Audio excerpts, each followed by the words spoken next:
বলতেছেন কি বলতেছেন?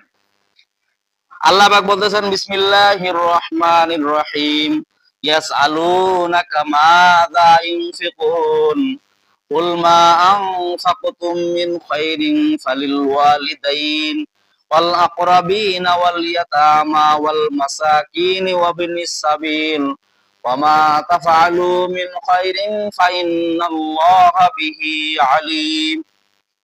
আল্লাহ রাব্বুল আলামিন সূরা বাকারার 215 নম্বর আয়াতে বলতেছেন ইয়াসআলুনাকা মাযা ইউনফিকুন। ইয়াসআলুনাকা হে রাসূল, আপনাকে যদি মানুষ সওয়াল করে, জিজ্ঞাসা করে, ইউনফিকুন আমরা টাকা পয়সা কোথায় খরচ করব, আড্রুসির জায়গা দৌড়াবো, না ভন্ড বাবার দরবারে দৌড়াবো, না গরু ছাগল নিয়ে দৌড়াবো, কোথায় দৌড়াবো? আল্লাহ পাক বলেন মাযা ইউনফিকুন কুল মা আনফাকুতুম। কুল হে রাসূল আপনি বলুন মা আনফাকুতুম মিন খায়রিন, তোমরা ভালো কাজে ব্যয় করো। আল্লাহ রাব্বুল আলামিন সূরা বাকারার 215 নম্বর আয়াতে বলতেছেন ইয়াসআলুনাকা মাযা ইউনফিকুন। ইয়াসআলুনাকা, তারা যদি আপনাকে প্রশ্ন করে হে রাসূল, আপনাকে যদি তারা প্রশ্ন করে মাযা ইউনফিকুন, আমাদের টাকা পয়সা অর্থ সম্পদ আমরা কার কাছে ব্যয় করব?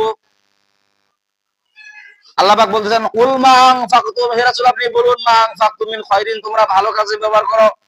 ভালো কাজ কোনটা? মুফাসসিরগণ তারপরে আয়াতে আল্লাহ বলতেছেন ফালিল ওয়ালিদাইনি ওয়াল আকরাবিন ওয়াল ইয়াতামা ওয়াল মাসাকিন ওয়া বিনিস সাবিল ওয়া মা তাফআলু মিন খায়রিন ফাইন্নাল্লাহা বিহি আলিম। আল্লাহু আকবার। এক নাম্বার ভালো কাজ হলো ফালিল ওয়ালিদাইন, মা বাবার জন্য খরচ করা। বলেন না সুবহানাল্লাহ। মা বাবার জন্য যত টাকা আপনি খরচ করবেন, টাকা পয়সা খরচ করবেন, প্রত্যেকটা খরচের আল্লাহ হিসাব নেবেন না। বলা হয় যে সদকা সদকা জারিয়া। বলেন না সুবহানাল্লাহ। কিন্তু ওই বাবার দরবারে যদি আপনি গরু নিয়ে দৌড়ান, টাকা যদি আপনি অযথা ব্যবহার করেন, কিয়ামতের দিন আল্লাহ পাক আপনাকে প্রশ্ন করবে যে টাকাটা তুমি গরুর বাবার দরবারে কেন দৌড়াইলা, গরু ছাগল নিয়ে কেন দৌড়াইলা, জিন্দাবির মলায় কেন দৌড়াইলা? আমি কি আল্লাহ পাক এই কথা বলছিলাম নাকি? কথাই বলছিলাম, দেখাই দাও। ঠিক কিনা বলেন? তাহলে প্রথম নাম্বার খরচ কার জন্য করতে হবে বলেন? টাকা পয়সা মা বাবার জন্য খরচ করতে হবে। মা বাবা যখন বৃদ্ধ হয়ে যাবে, বয়স্ক হয়ে যাবে, তাদের ওষুধপাতি টাকার জন্য আপনাকে টাকা খরচ করা লাগবে পকেট থেকে, আপনাকে দেখাশোনা করা লাগবে, কারণ সেই মা বাবা আপনাকে ছোটবেলায় লালন পালন করেছে। ঠিক কিনা বলেন? সেই মা বাবা যদি আপনার লালন পালনের যদি না করতো, তাহলে আপনি বড় হতে, আল্লাহ পাক কত সুন্দর কথা বলতেছেন। আল্লাহ পাক বলতেছেন যে কুল মা আনফাকতুম মিন খায়রিন, হে রাসূল আপনি বলুন তোমরা সব ভালো কাজের জন্য তোমাদের টাকা পয়সা অর্থ সম্পদ তোমরা ব্যয় করো। এক নাম্বার ভালো কাজ হলো ফালিল ওয়ালিদাইন, মা বাবার জন্য যে টাকা খরচ করা হয় সেটা হলো ভালো কাজের টাকা। বলেন না সুবহানাল্লাহ। আল্লাহ পাক গ্যারান্টি দিচ্ছেন যে ভালো কাজ কোনটা? মা বাবার জন্য টাকা ব্যয় করা। মা বাবা যদি অসুস্থ হয়, আপনার চিকিৎসা অধীন করা লাগবে, কারণ আপনি ছোটবেলায় যখন অসুস্থ ছিলেন আপনার মা বাবা আপনাকে চিকিৎসা করেছে। যদি আপনাকে মা বাবা যদি চিকিৎসা না করতো, তাহলে আপনি ভালো হতে, কারণ আপনার পিছনে কত টাকা ব্যয় করেছেন মা বাবা, লেখাপড়া থেকে শুরু করে। ঠিক কিনা বলেন? হ্যাঁ, আপনি আপনার মা বাবার ঋণ শোধ করতে পারবেন না। এই জন্য বলা হয় যে মা বাবা যখন অসুস্থ হয়ে যাবে, তখন তাদের পিছনে আপনাকে কি করতে হবে? টাকা ব্যয় করতে হবে। এটাই তো আল্লাহ পাক কোরআনে বলতেছেন কুল হে রাসূল আপনি বলুন মা আনফাকতুম মিন খায়রিন, তোমরা যত রকমের ভালো কাজ আছে সমস্ত ভালো কাজের মধ্যে তোমাদের টাকা পয়সা অর্থ সম্পদ ব্যয় করো। আর এখন এমন পর্যায়ে দাঁড় হয়ে গেছে, কি দাঁড় হয়ে গেছে, শ্বশুর বাড়ি এলাকার লোক আসলে ওদেরকে আপ্যায়ন করে, সেবা যত্ন করে, অথচ মা বাবার কোনো ভ্যালুয়েশন নাই। অথচ এখানে মা বাবার কথা বলছেন, এখানে শ্বশুর বাড়ির কথা আছে নাকি বলেন? এখানে শ্বশুর বাড়ির কথা নাই, এখানে আছে ফালিল ওয়ালিদাইন। মা বাবা যখন বৃদ্ধ হয়ে যাবে, তখন মা বাবার কাছে তোমরা টাকা ব্যয় করো। তার মানে কি? চিকিৎসা করো। ছোটবেলায় তুমি মায়ের বুকে পেশাব পায়খানা করে দিছিলা, বয়স্ক হয়ে যাবে যখন মা বাবা, তখন বিছানায় যদি পেশাব পায়খানা হয় রাগান্বিত হওয়া যাবে না, তোমাকে পরিষ্কার করা লাগবে। তার মানে কি? ওষুধ তো করা লাগবে তোমার। যেমন তোমার মা যেমন তোমাকে পেশাব পায়খানা পরিষ্কার করে দিয়েছে, তেমনি ভাবে তোমাকেও পেশাব পায়খানা পরিষ্কার করতে হবে। তাইলে মনে করুন আপনার ওষুধ হইল। তাহলে ওষুধ হইলো কেমন করে? হ্যাঁ, আপনার মা বাবা আপনার সেবা যত্ন করেছে, আর আপনি আপনার মা বাবার সেবা যত্ন করবেন না, এটা কেমন পর্যায়ে দাঁড়ায়? তাহলে তো আপনার তো কোনো ইবাদতে আল্লাহ কবুল করবে না।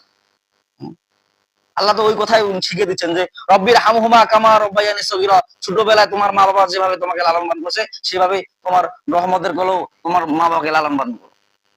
হ্যাঁ, আল্লাহ পাক ওই কথা বলতেছেন ফালিল ওয়ালিদাইন, মা বাবা যখন বৃদ্ধ হয়ে যাবে, বয়স্ক হয়ে যাবে, তখন তার কি করতে হবে? তোমাকে ছোটবেলায় যেভাবে সেবা যত্ন করেছে তুমিও তোমার মা বাবা সেভাবে সেবা যত্ন করবা। আর এখন এমন টেলিভিশন হয়ে গেছে, কেমন হয়ে গেছে, ছোটবেলায় সন্তানকে লালন পালন করে না, টেলিভিশন নাই, ঠিক নাই, সেবা যত্ন করে না, তার কারণে বড় হইলো এখন ছিল, এখন সিল্কি দিয়ে কথা বলে মা বাবা। তাহলে এক নাম্বার কাজ হলো ইয়াস আলুনাকা মাযা ইউনফিকুন, রাসূলকে জিজ্ঞাসা করলেন, রাসূলকে যখন সাহাবীরা যখন জিজ্ঞাসা করলেন যে আমাদের টাকা পয়সা কোথায় ব্যয় করব, আল্লাহ পাক বলেন কুল মা আনফাকতুম মিন খায়রিন, হে রাসূল আপনি বলুন যত রকমের ভালো কাজ আছে সমস্ত ভালো কাজের মধ্যে তোমরা টাকা পয়সা ব্যয় করো। সেই ভালো কাজ এক নাম্বার কাজ হলো ফালিল ওয়ালিদাইন, মা বাবার জন্য ব্যয় করা। ঠান্ডার দিন, শীতের দিন মা বাবা কুহু করে কাশে, আপনাকে চিকিৎসাপাতি করা লাগবে, কম্বল নিয়ে দেওয়া লাগবে, ঠিক কিনা বলেন? আর আপনি আরামে থাকেন আর আপনার মা বাবার কোন খোঁজ খবর রাখেন না, কোথায় কি করে না করে, কোথায় ঠান্ডায় থাকে, খুশুর করে কাশে, বলছে যে বাবা এই ট্যাবলেটটা নিয়ে আসিস তো, আপনার বইয়ের এত রকমের মেডিসিন নিয়ে আসেন, এত রকমের ওষুধ পাতি নিয়ে আসেন, কিন্তু মায়ের জন্য 2টা টাকার একটা গ্যাসের বড়ি হয় না। কোন পর্যায়ে আপনি দাঁড়, আর আপনি কিসের মুসলমান দাবি করেন? এক নাম্বার হইলো আল্লাহ পাক বলতেছেন তোমাদের ভালো কাজে তোমরা টাকা পয়সা ব্যয় করো, ওই খাজার বাবা দরবারে নয়, আগ্রসী দরবারে না, তোমাদের মা বাবার জন্য তোমরা ব্যয় করো।